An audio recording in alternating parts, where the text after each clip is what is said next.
Bonjour à tous. Aujourd'hui, je refais une vidéo sur le thème de la congruence. J'ai fait une vidéo récemment sur ce thème et j'ai écrit aussi un article sur mon blog parce que ça me paraît être un thème vraiment capital en ce moment. Être aligné, donc avoir des paroles et des actions alignées sur ce qu'on pense, sur ce qu'on ressent, sur nos envies, sur nos besoins, nos aspirations. Parce que quand on est aligné, donc on est cohérent dans sa vie, on est congruent. Et pour moi, je pense que c'est vraiment le chemin vers la liberté, donc individuellement et collectivement. Parce que quand on est congruent, donc on est vraiment aligné avec ce qu'on ressent à l'intérieur. Donc on a des actions et des paroles qui sont alignées avec notre intérieur et plus l'extérieur. Et à ce moment-là, on ne laisse plus l'extérieur en fait diriger notre vie. Et donc je pense que c'est un thème vraiment, vraiment important et capital, surtout en ce moment. Et donc je voulais reparler un petit peu de ce thème dans cette vidéo par rapport à quelque chose qui s'est passé hier dans ma vie, une petite anecdote.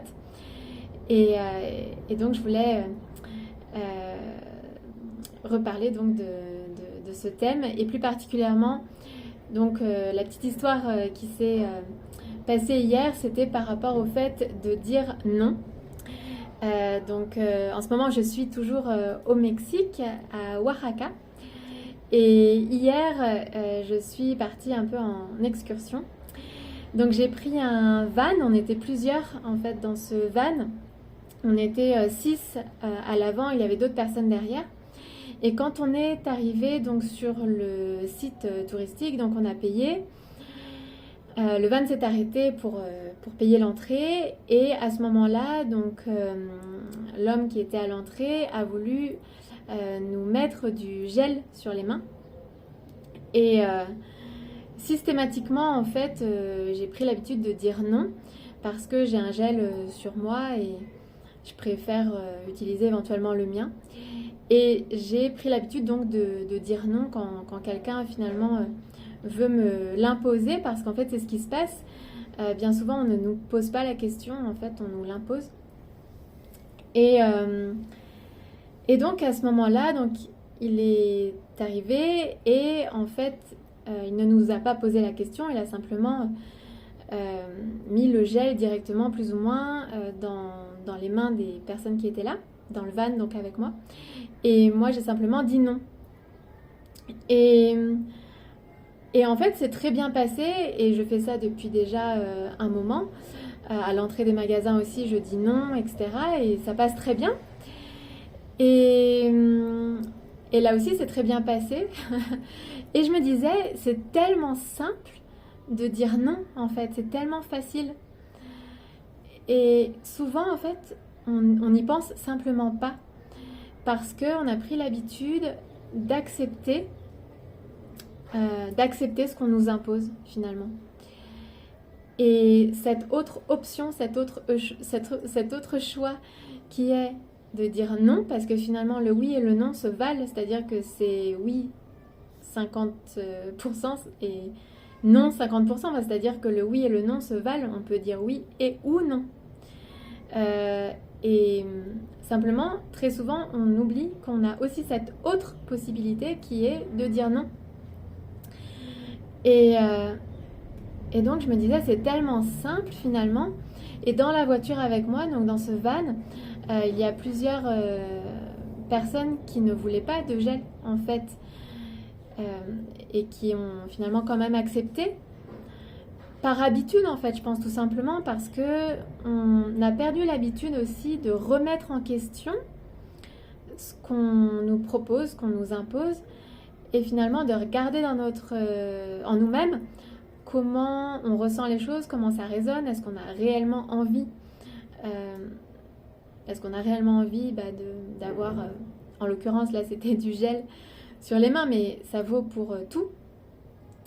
Et donc finalement, et puis c'est très infantilisant aussi, Donc en tant qu'adulte,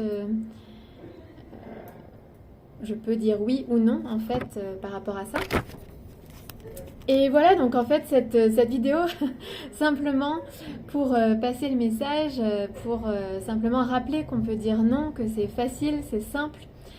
Bien sûr, il y a certaines situations où c'est peut-être moins facile, et donc parfois il faut être un peu plus peut-être subtil ou s'adapter, bon, selon les situations. Mais en général, on a quand même les deux possibilités, soit oui, soit non. Et c'est ce que je voulais faire passer dans cette vidéo comme message. Et oui, et le message aussi, c'est aussi d'essayer. C'est-à-dire de le garder à l'esprit et de se dire, cette fois-ci, je ne vais pas accepter automatiquement. Je vais dire non et voir quel est le résultat.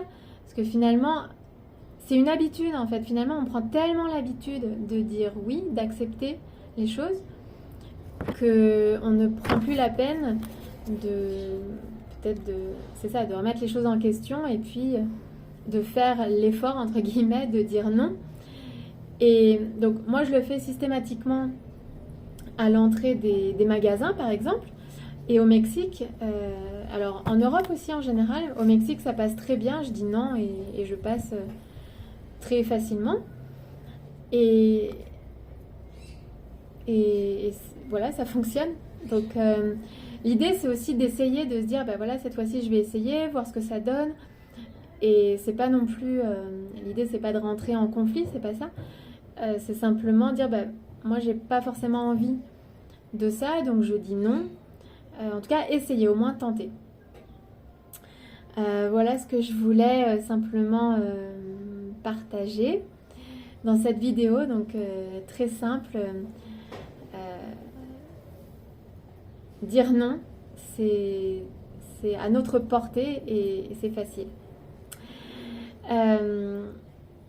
Ça rejoint, oui, je voulais simplement évoquer, je ne sais pas si vous connaissez l'expérience de H, donc c'est ASH. Je voulais l'évoquer rapidement dans cette vidéo. C'est une expérience qui a été faite sur le conformisme social et qui montre en fait le poids de la pression sociale et du groupe, et que finalement on se retrouve à faire des choses pas parce qu'on est d'accord ou pas parce qu'on les comprend ou pas parce que ça nous semble sensé. Simplement, parfois on fait des choses par habitude et aussi parce que tout le monde le fait. Et hier, dans ce van, donc on était 6 là où j'étais, et j'ai eu l'impression de vivre un peu cette expérience, l'expérience de H, qui montre donc le mécanisme du conformisme social, parce que toutes les personnes qui étaient avec moi dans ce van ont accepté le gel hydro... Comment ça s'appelle ? Le gel nettoyant pour les mains. Et finalement, c'est un petit peu ça. C'est une personne dit oui. En fait, si la majorité dit oui, alors on a l'impression qu'on doit dire oui aussi pour ne pas se sentir exclu. Et c'est ce que cette expérience montre. Donc, vous pouvez regarder des vidéos sur YouTube par rapport à cette expérience. C'est très intéressant. Et souvent, c'est par conformisme en fait qu'on va faire comme les autres. On s'influence les uns les autres, alors qu'en fait, c'est pas ce qu'on a envie de faire. Et c'est pour ça que la congruence me paraît vraiment très importante, parce que si on s'écoute, si on est vraiment connecté à notre intérieur, à ce moment-là, ça devient notre ligne directrice et on est beaucoup moins facilement manipulable et influençable parce que notre point de repère se trouve à l'intérieur. Et comme je l'expliquais dans l'autre vidéo, pour moi c'est un chemin, donc c'est un idéal en fait, la congruence. J'y arrive pas forcément tout le temps, mais je m'efforce d'être congruente dans ce que je dis, dans ce que je fais. Et c'est plus ou moins facile selon les situations.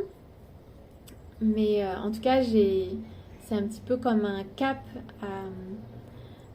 à tenir, une direction à avoir. Et voilà, donc je trouvais ça intéressant d'en parler et donc de relier cette petite histoire à la congruence. Je vous dis donc à très vite pour une prochaine vidéo. Et vous pouvez me rejoindre sur les réseaux sociaux, sur la page sur les ailes de Gaëlle. Merci pour votre écoute. Et n'hésitez pas, ou plutôt je vous invite, toujours mieux de s'exprimer positivement, je vous invite à liker la vidéo, à la partager si ce message vous a plu et si vous pensez que ça peut inspirer ou aider. Je vous dis à très vite.